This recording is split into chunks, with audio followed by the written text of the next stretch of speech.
No, so you stumbled on something very important here. Two entangled particles affect each other instantly.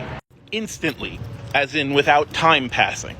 If you measured two entangled particles at the exact same time, the entanglement relationship is still there. This is why the concept a lot of people have of one particle sending information to another particle doesn't work. That model is like, you observe a particle and then it sends out like a ping out into the universe, and that ping gets to the other particle, and now it tells that particle what to do.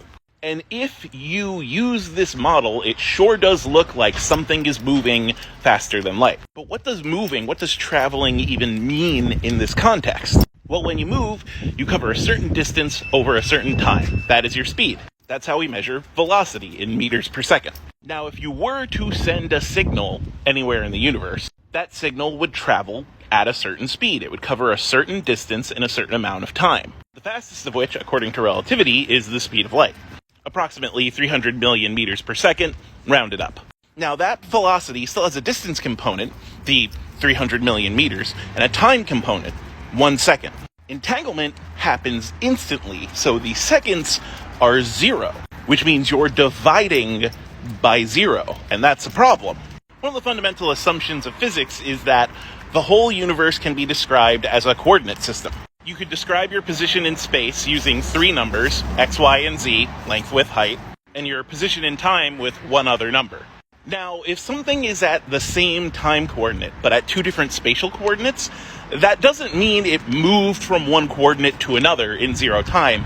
It means that it exists in 2 places at the same time coordinate. It exists at 2 places at once. And that is what our experimental data with entanglement is kind of showing. It is essentially one wave function in 2 places. It is not that you observe one entangled particle and it sends information that travels to another particle at some speed. That speed would be undefined. You would be dividing by 0 again. It's literally a number we cannot describe if that were the case. Rather, most models these days don't look at it like that. There is not an information transfer happening because transfer takes time. Rather, these 2 particles are acting as a unit, kind of like the same thing. Now, the hows and the whys of quantum entanglement are things that we're still studying. But we do know it is not information being sent via some speed to another location.